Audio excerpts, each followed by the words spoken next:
Each of us has a light that's been put in us, not meant to shine that light, but to share that light. Welcome to Share Your Light, where we have candid conversations with individuals who have experienced tremendous hardship and adversity in their journey through life. Today, we have Olympic hopeful Morgan Goodwin and wife of NFL player Marquise Goodwin here to share their journey through child loss and infertility. Remember to share this story with someone who can benefit, and also make sure that you subscribe to our channel on YouTube. Welcome to the show, Morgan. Thank you so much for agreeing to talk and joining in today on this conversation. How's your baby? Is it Murray? How do you pronounce Murray, it? yes. Murray, you had it right. Yeah, she's doing good. She's napping currently. Okay. I'm glad to see that you kept the blog going. I went and read a couple of the posts on your blog. It's called Incompetent but hopeful. Incompetent but Hopeful. Okay. I just want to help like anybody else who's going through the same thing or who's experiencing what I went through. I want them to know, like, look, this is what you need to do. You can ask all these questions and you can do this to get ahead of the game, and different little things like that, and just telling them my experience. I love sharing my story because I know it can possibly help a couple or help some woman out there that's struggling with, pregnancy loss and incompetent cervix, which you don't normally know you have until it's too late. And just to be able to do that, it just makes me feel good. Right. Yeah.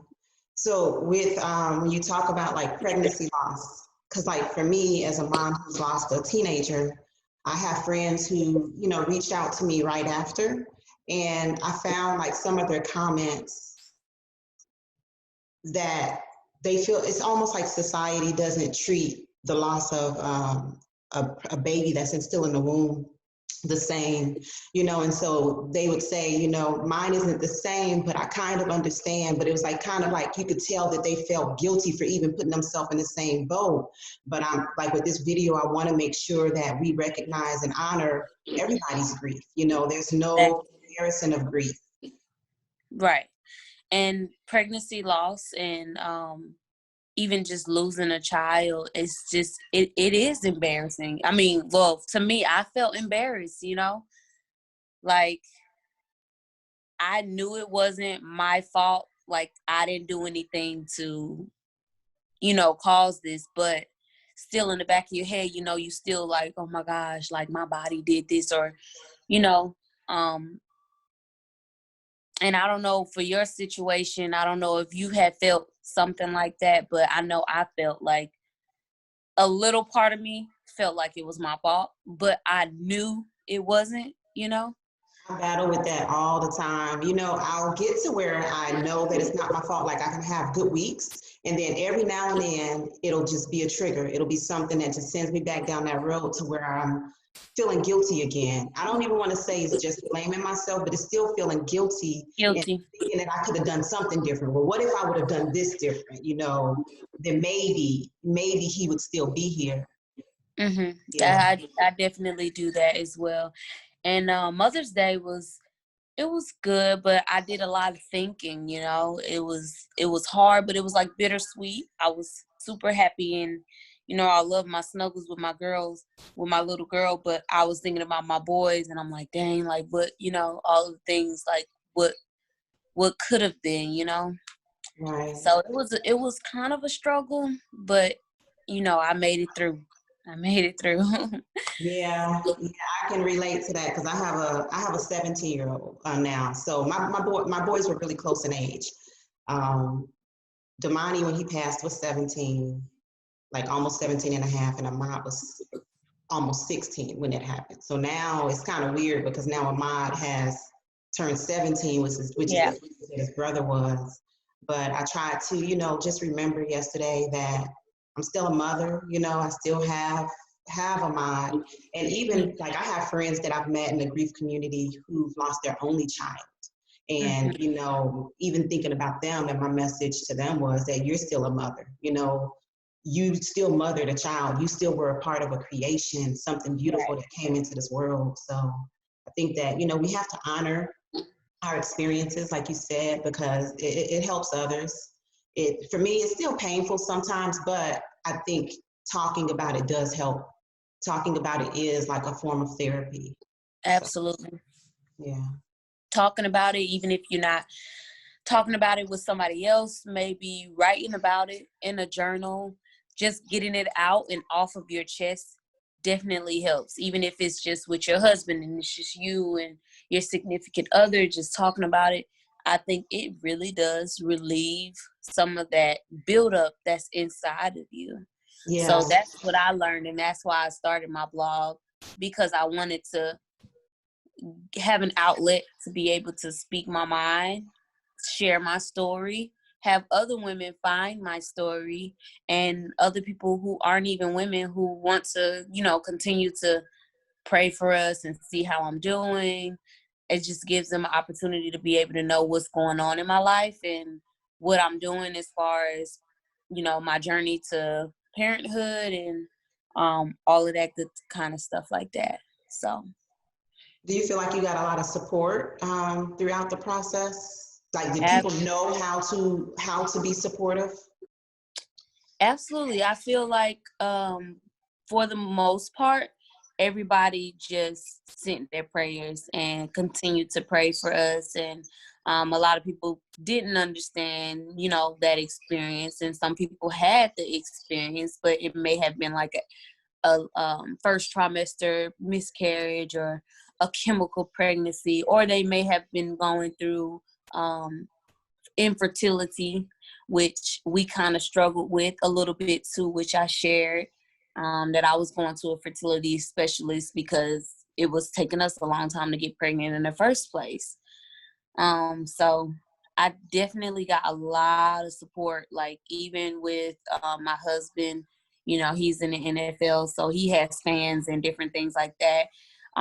They've reached out and they've sent their prayers and they constantly think about us, and it's a lot of support. I got a lot of support from strangers, lots of strangers, women coming to me, sharing their story and telling me that they have the same issue that I have and what they did and how they ended up with their rainbow baby. So I took a lot of what everybody was saying into consideration, and that's how I ended up getting my transabdominal cerclage. Okay. Now, with that procedure, do you have to get, I read in your blog that you want to have more children. Do you have to get it again, or is it still sufficient? So what I have is the transabdominal cerclage. I don't have to get again. I can keep this in all the rest of my life, and I would just have to have a C-section to Okay. deliver my baby. So that's what I ended up doing, and I delivered via C-section with Murray. Now I did have a transabdominal cerclage that was placed the year before when I lost my twins. I did have one placed. It was placed laparoscopically, which is basically via robot. They make small incisions in your stomach, and they did the stitch that way through my abdominal little incisions. That did not end up working for me because the doctor that did it was not tight enough. So it left a space. It was too wide in my sac. I was pregnant with twins, so obviously my uterus was much heavier, and it allowed the sac to dip below, and that pressure caused my water to break and caused me to have contractions. So then I had to have an emergency surgery where they removed the stitch laparoscopically while I was pregnant so that I can have a delayed delivery where I would deliver baby A, which sac broke, and then try to hang on with the rest of my pregnancy with baby B. That didn't end up working because they ended up rupturing my uterus, which ruptured baby B's sac as well. So I ended up having to deliver both babies, which was really tough, going into the situation. I'm thinking, oh, this is my opportunity. I got my tack. Like my babies are going to make it. I'm blessed with, two boys. I lost one and God blessed me with two more boys. Like crazy. And then all of it happened all over again. My worst nightmare that I was super afraid of. And that's why with this next pregnancy, I had went to the number one doctor in the world that everybody in the world goes to. They fly over to go to him.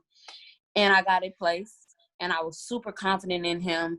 And he doesn't place it laparoscopically. He actually places it like making a small incision, just like a C-section almost, but just a smaller incision, like 2 inches. And he places the stitch with his hands versus using like a robot tool. So that miracle stitch had my miracle baby, and we made it all the way, no complications, easy, smooth pregnancy.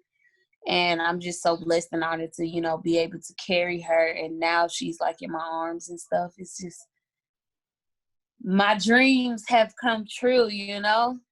Yeah, such a blessing, such a blessing. And she's so beautiful too. Thank you.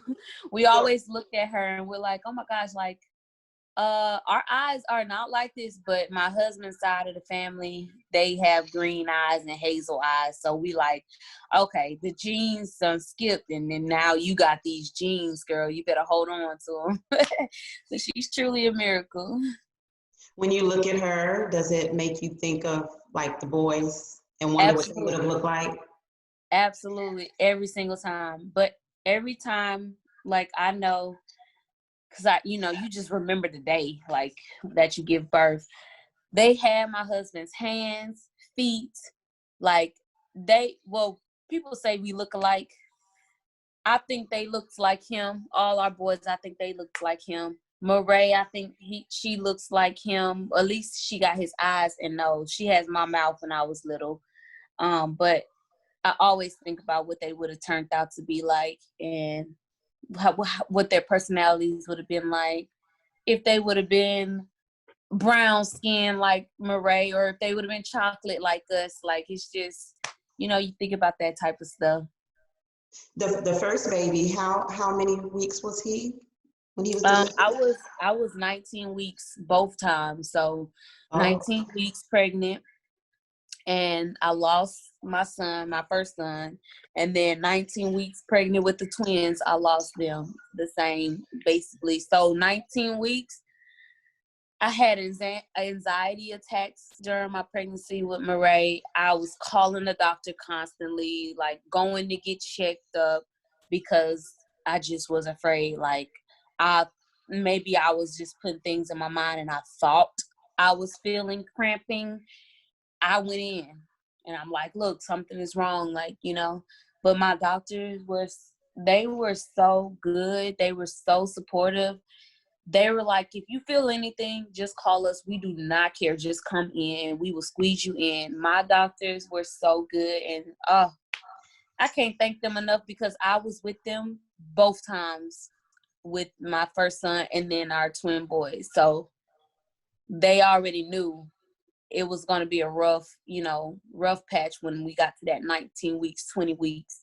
And then once I got to 23 weeks, I released everything, and I just like put everything into God's hand. And I'm like, you know what? I'm just gonna let it go. I can't do nothing. And then in my mind, I'm thinking, well, what's the worst that can happen? I done been through 2 losses. Like, I know I could, if I did have another one, I would handle it. Like, I'm like, the devil ain't gonna throw me nothing that I can't handle. Like, what's up is what I had in my mind. That was my mindset. I'm like, whatever happens, happens. right. And putting it in, like you said, in God's hands, because that's what this taught me. There's so many things in life that I thought, we had control over. And that's what those thoughts will do. Those guilty thoughts where we're blaming ourselves is because we're not really it's us battling with the fact that God is really in control. Like my son, I used to be such a protective mother, don't go to these parties, don't be around people that's drinking or doing drugs, make sure you driving safe, don't text and drive. And then for him to just have sudden cardiac arrest, all of the planning and prevention that I tried to do, there was nothing that I could have done with that, aside from now knowing, of course, going through our process as we learn more about conditions. So now I know that there's testing that could have been done that we don't know to ask for. So that's why we're advocating for that now. But right. but yeah, And they don't do enough in school sports and stuff like that. They want you to go and get these $10 physicals and not send you to the appropriate doctor where you need to go and get all of those, tests done and stuff like that. And they overlook it. Like my husband, he carries a sickle cell trait. So he has it where when he works out, it's harder for him to recover from, doing 100 meters than somebody else who was doing it. And he would literally be at football practice almost about to die.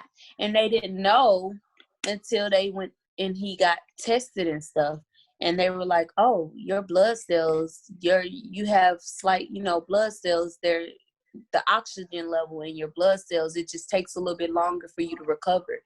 So if they can give you a longer rest period, you would be good to go the next time. So after that, then everything worked out. Like he knows. Some coaches will just think that somebody's just, being weak. They thought he was being dramatic. Yes. Like, get up. Like he literally is on the floor after a hard run. When hardly did he can find out breathe. that he had it? This was in high school. So oh wow, he lived most of his life without knowing. Was it high school or college? I think it was high school. If not, it had to been college. But college is a lot more better, with testing each individual, running tests, and they have doctors. I know for when we went to the University of Texas, so they were, very well funded. Right. And I think it depends on the funding and stuff like that. But we didn't have to have insurance. We were protected with, sports and athletics. So we went to the doctor whenever we needed to. We had physicals and tests and blood work and all of that stuff. Right. So I think, yeah. There's a correlation with the sickle cell trait and sudden cardiac arrest. And you know what? My husband has an enlarged heart too.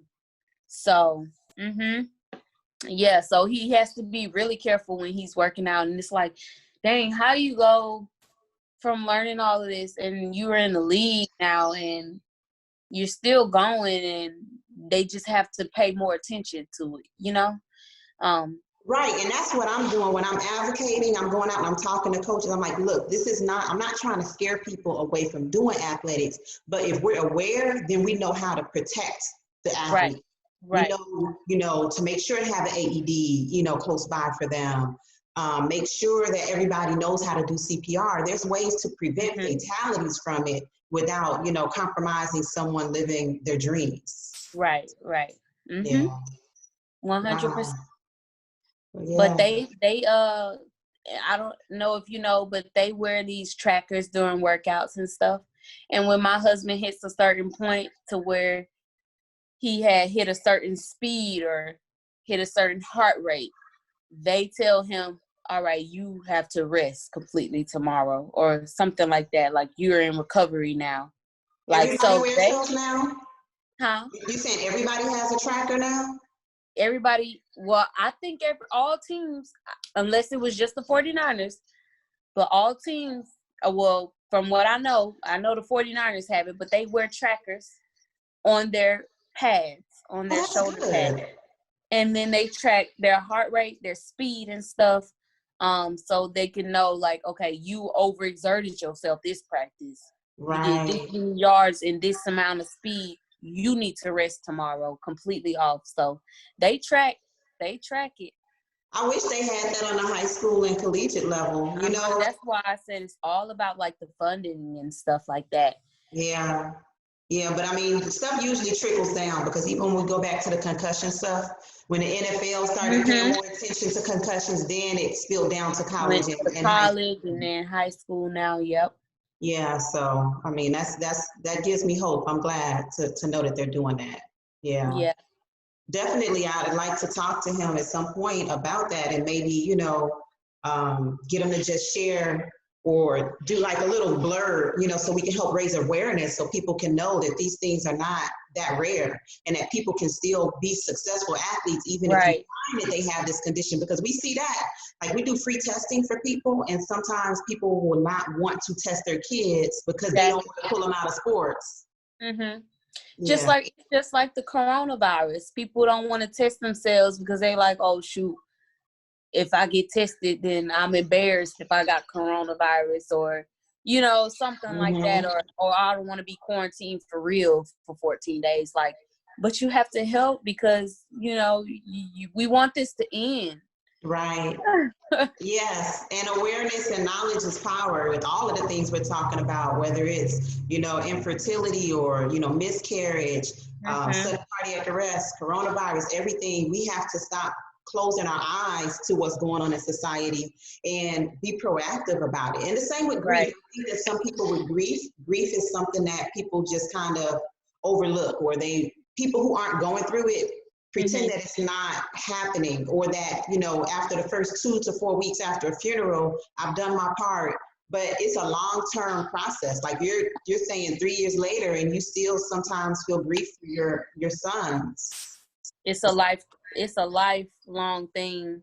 And that's why I tell everybody who reaches out to me and they're struggling, with their child loss or pregnancy loss, or their anxieties during pregnancy, I tell them it's gonna last a lifetime, but you just have to take it one day at a time. One day at a time. Yesterday was not great. Today is a good day. Take that one day at a time. Wow. Were there days that you just felt like you couldn't get up out of the bed? There wasn't a day that I felt like I couldn't get out of bed, but there was times where I was a lot more quieter, because I was more so in my head and I'm thinking and I'm sad, or just days where I was quiet because I was sad, Yeah, yeah. You originally, when your first baby, did you name him, or? No, we didn't give him a name. Actually, he was going to be a junior. Okay. So we just called him Baby Goodwin. Baby Goodwin. So when Baby Goodwin passed, that was in 2017? Yes. And it was the same day that he passed, and you encouraged your husband to go and play in the football game? Can you tell me a little bit about that? Yeah. Okay. So we had him basically the morning of his Sunday football game, and I told him, I'm like, look, babe, I know your team needs you. I know you don't want to go out there and play. I was just like, but I want him, our baby, to see you play before we have to give him away, give him to God. Like, we cremated our babies, obviously, because we were in a different state at the time, and that's not our home state.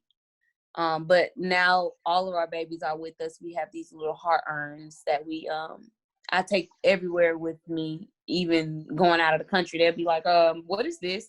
I'm like, these are our ashes and stuff like that. But you do have to, that's a long other story. But anyways, yeah, I told him, like, look, me and Baby Goodwin, we're watching you. I really want him to see you play in this game. You got to go out there and you got to show your strength. Like, you have to show your strength and let your son see you play today. It's his birthday, and we have to give him back to God. So I wanted him to go out there, and sure enough, Baby Goodwin turned that season around. You hear me? So what do you mean? Was the season like kind of rocky, and then we lost every game until that game, and then the rest of the games we won. Wow. That was our first game that we had won. It was my husband's first touchdown of the year, and he had 3 that entire year. The rest of the year, with those 5 games left, they won the rest of the 5 games. Wow. Wow. So do you feel like your babies are still here? Absolutely. 100% they're watching over us. Oh, absolutely. Even Marae, when she was in my womb, I knew that she was protecting us and her brothers were watching us. You said you take the ashes with you when you travel. That's a Yes. beautiful, beautiful So process. everywhere we go, even when we have to go to Philly, whenever we do have to go to Philly, they come with. They were with me in San Francisco. They come home with us to Dallas. I take them everywhere. And y'all travel a lot. I saw that, huh? On the blog. Mm-hmm. We love to Help travel. you with healing, with your healing process? Absolutely. My husband already knew. He was like, I told you I'm going to give you the world, so I'm giving it to you. I love learning about different cultures, other cultures. I love to see and love to experience other cultures. So when we do travel and we see how they live and all these different things, the food, I love it. I love learning about other people, other cultures, other traditions, and things like that, other foods. I love it. Yeah. And So what about like parts of the trip that help you like with healing? Is there something specifically like, going to the beach, listening to waves or watching the sunset, anything like that that helps you? well, I know we would go to the beach and we would just sit out and lay and watch Netflix together. Just spending time with my husband, period, is just a getaway, We could just get away from everything, everybody. We spend time, connect, talk about everything. And then sometimes we do different little things. Like, I know when we went to Africa, we went to like this healing um prayer and fortune teller type of thing and stuff like that. So we do little stuff like that, and they splash water on you and do little rituals and stuff. We do Yeah. stuff like that too. So it's kind of, the whole trip period is healing. It's just taking you out of your comfort zone and exposing you to new life, new other people's lives, and Right. different stuff. And you just end up being, at the end of the day, I'm just grateful. I just end up thinking to myself, like, out of everything that I've been through, I'm so grateful that I've gone through it. I've hit rock bottom with my pregnancy losses and stuff like that. In my experience and journey through parenthood, it was rough, but I just stayed thankful because I'm like, I got this wonderful husband. We both love our Father God, and we knew in our, in our plan, we were going to be parents. We just didn't know when. So after going through all the infertility and fertility treatments and stuff, right when we were about to gear up to go through, after our twin loss, we were getting ready to gear up and go back to our fertility doctor. And I'm like, look, I done got off this birth control and my period ain't started. Like, I'm late. So, and I was on it and my periods was coming every month. It was coming because I was taking a little birth control or whatever. And it didn't come. So I'm like, I think this birth control messed me up. I'm like, I called my doctor. I'm like, can we jump start and give me some pills to start my period? Lo and behold, I was pregnant with Miss Murray. Wow. So truly Yes. a miracle baby. Yes. I was about to tell them to give me some medication to start my period.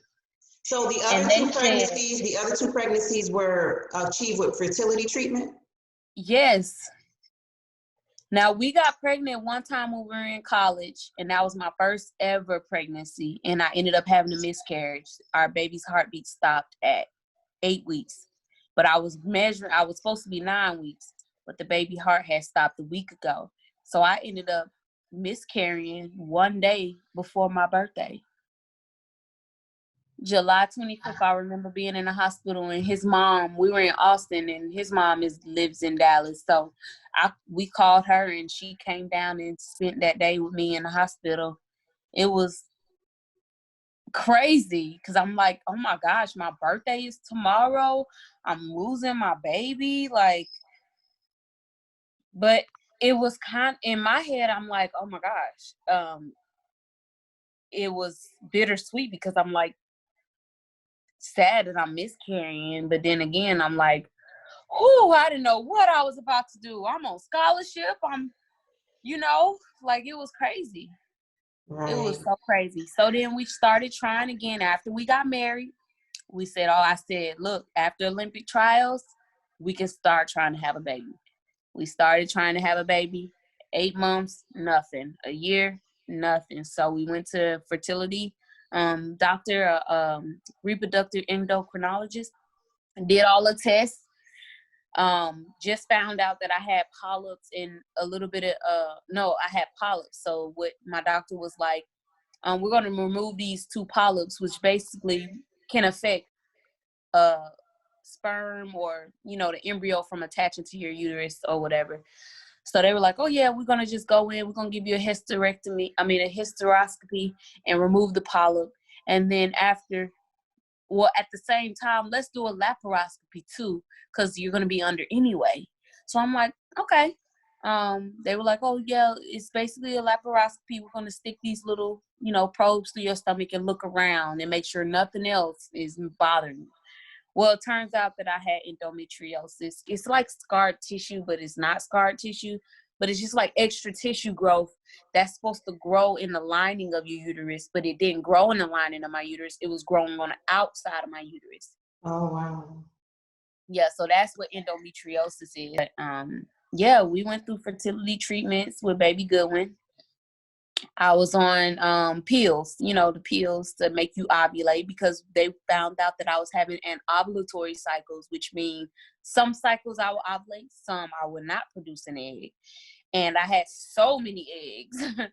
So it was, he was like, wow, you have a lot of eggs. You're going to be good for a while, to have kids or whatnot.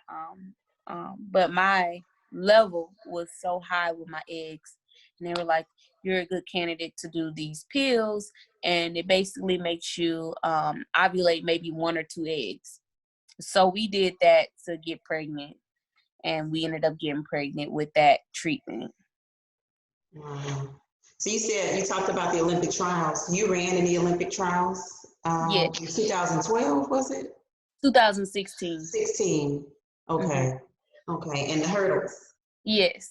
Yes. How was that experience for you? Oh, it was so good. I loved it. The whole experience. I remember seeing all of these people, all of these hurdlers, all of the pro athletes. And then to see myself 4 years later with these people, friends with some of them now at this point, it's crazy. Like, I was just like, oh my gosh. I used to look at you guys. I used to look up to y'all. And now I'm running with you. I'm running with Don Harper. We talk. I'm running with Lolo Jones. I'm like, what is this? Like, this is crazy. Yeah. Yeah. So I was super excited about, to make the Olympic trials, yet alone compete in Olympic trials and make it all the way to semifinals, which I supposed to have made it to finals. I swear I was supposed to make it to finals. What happened? But you hit a hurdle? They gave it, like, when I'm looking at the video, I beat Lolo Jones, but they said she beat me. So they let her, get in the trials or whatever. But, it's whatever. Mm. Mm-hmm. So you never miss it? Oh, I miss it 100%. And then How old are you now? I'm 26. I'll be 27 this summer. Girl, you can get back out there. Look, I'm like, look, they talking about a 2021. I'm like, oh, I can train for the Olympics again. They done messed up and gave you an extra year. The thing is, I wouldn't have stopped running track. I was trying to start a family. I was trying to have my first baby, then go, and start running again. And now I got Murray. They done pushed the Olympics back because of the quarantine and the virus. And I'm like, oh, 2021? I can do something with this, you know? Yes. Yes. And Yep. your hormones are in the right place too. But they say after giving birth, it's, Right. a good hormone level. So And I just started back working out, or at least doing a little something to start getting back in shape and strengthening my core back. and even a minute ago, you were talking about, after when you were pregnant with Murray and how, no, before that, I think it was before, you were saying after the 2 losses and you were just, when you were traveling, you were grateful, right? Oh, yeah. So you were able to practice and embrace gratitude even before you got pregnant with Murray? Right. Yes. Talk Yeah. about that a little bit, because I think that's something that a lot of grieving mothers struggle with. When Mm-hmm. we talk about gratitude and about finding peace, some people are like, no, I can't find any gratitude. There's nothing to be grateful for. I think it's probably situational as well too, because there's other factors on the outside that kind of pull you and tug you. So somebody that's dealing with that might have, I think financially, we were good financially, so I think we don't have to worry about that part. Versus somebody else who's financially struggling, and that's pulling at them, and maybe they're not close to their family, that's pulling at them. They don't have a good support system, that's pulling at them. Maybe they didn't tell anybody that they had a loss or something like that, and they're holding it deep down inside. I'll let everybody know. I share my experience. I enjoyed sharing my experience. I had a supportive husband. He was there 100% by me. We both had God. We praying, we reading the Bible. I was just grateful because I had him and he was so supportive, and we don't have to go through these other extra factors, because what we go by is we want to live the right way. So you make a decision, you do the right things. I think a lot of people go through other stuff because I don't know. In my head I'm thinking, well, maybe the husband is not in 100%. Different things. Right. You see what I'm Did saying? it make y'all closer? Did Huh? the losses make y'all closer, or? Absolutely. And sometimes that pulls them apart because they blaming Exactly. you blaming yourself. And now it's like, it's a lot of things that I think that goes into that. But he was so supportive. He always let me know 100%, even though I thought that, baby, are you going to leave me? Like something like that. He's like, no, I don't blame you. Don't blame yourself. We're going to get through this. He was very supportive.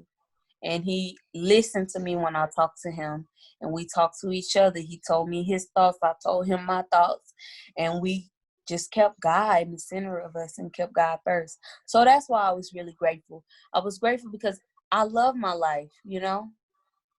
At the end of the day, he would say, baby, I just wanted you to come out alive with this, because he didn't like seeing me, go through all of this, because women lose their lives during childbirth. So, all of this stuff I'm going through to have a baby and start a family, he was like, man, you so strong, babe. I just want to let you know, like, you are strong. And he was just giving me encouraging words and different stuff like that. So that was really helpful.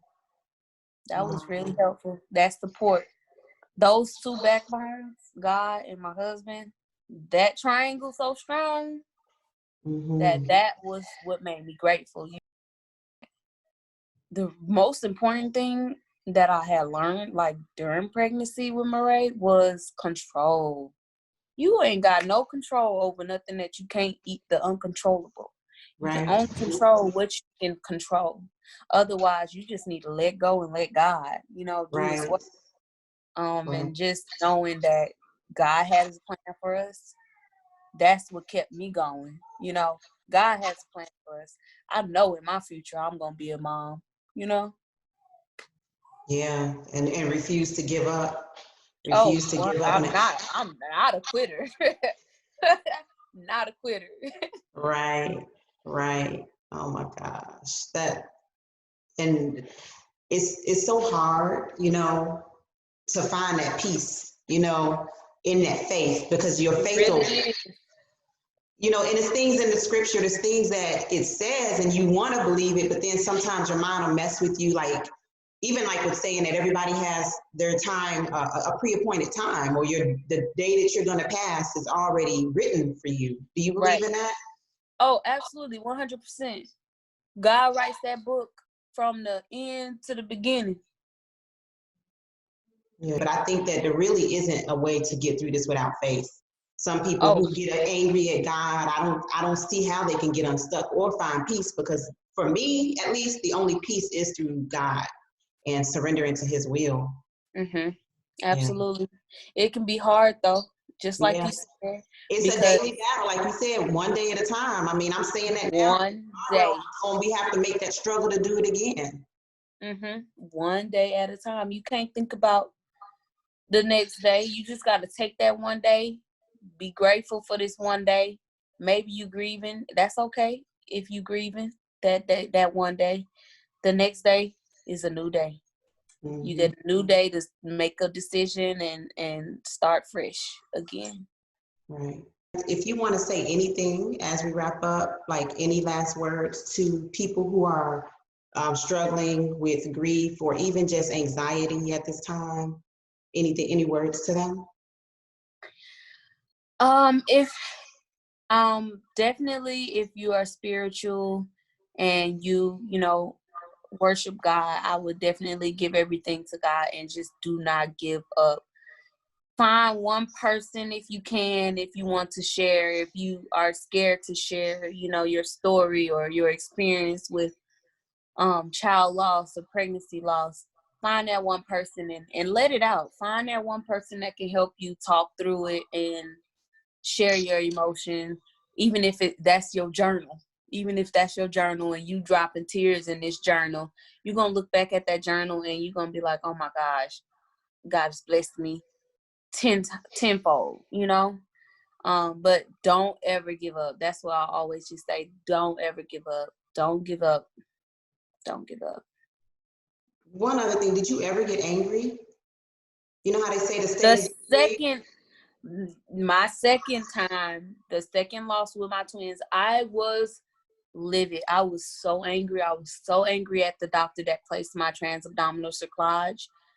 So angry. I let the office know. I was pissed because that wasn't supposed to happen.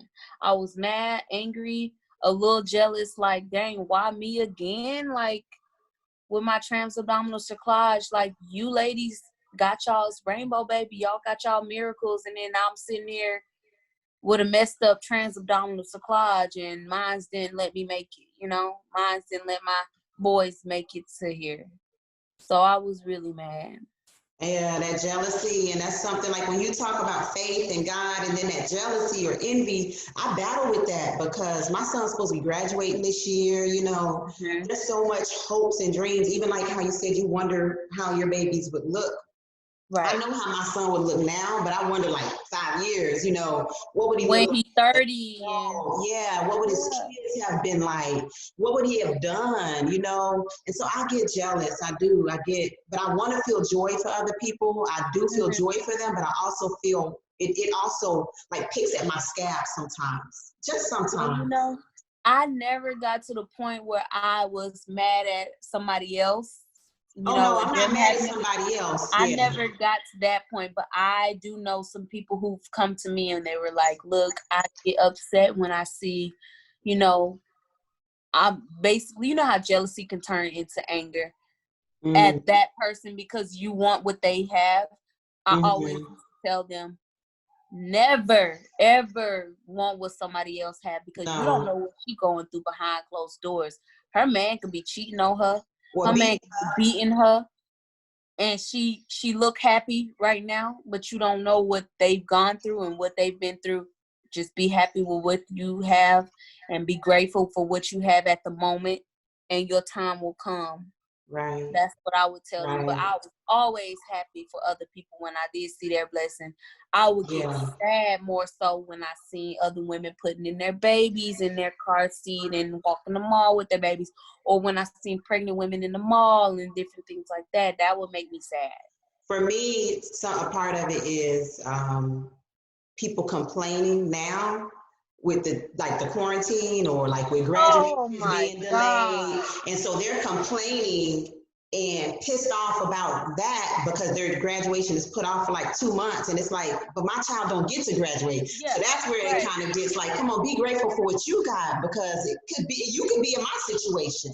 But that's why I always say, and I tell all of us moms that have gone through loss, we are something special because we have had something taken away from us, a life taken away from us.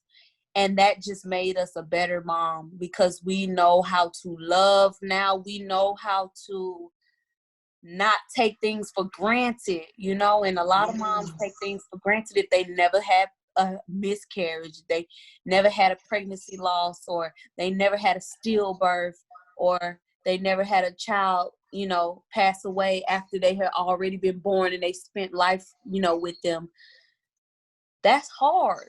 So it makes us a better mother because we know what it's like to enjoy every single moment and give our child the best life that we could possibly give them. And that's what I just tell them. You are special. You are a special mother because you have something that these other mamas don't got. And it did used to piss me off when I hear them complaining in these mom groups. Oh, it used to make me so mad. I'm like, look, boo, you ain't had a loss. You better enjoy this pregnancy. I know it's hard. It can be hard for some people, but you got to be grateful. You got to be grateful because that junk can be taken away in a blink of an eye. And your whole life will change in a blink of an eye. And what you say about us being special, that is so, so true. I just wrote a blog yesterday for Mother's Day, and I said that it's like an awakening, like an enlightenment. We have this awareness about us that can only be achieved through this kind of pain. Mm-hmm. Yep. We are some special mamas. Yeah. Special mamas. Angel mamas are the most toughest. Woo, we got something over other moms who have not gone through what we've gone through. Do you feel like that fuels your purpose in life? Like you feel like you have a bigger purpose now than what you thought your purpose was before loss? Absolutely. Well, for one, I know that after going through 2 losses, well, actually really 3, because miscarriage first trimester, I'm like, oh, this is normal, this is common, it happens 1 in 4 pregnancies. That ain't shaking me. What shook me was my 2 losses after that, which was at 19 weeks with my first baby and 19 weeks again with twins.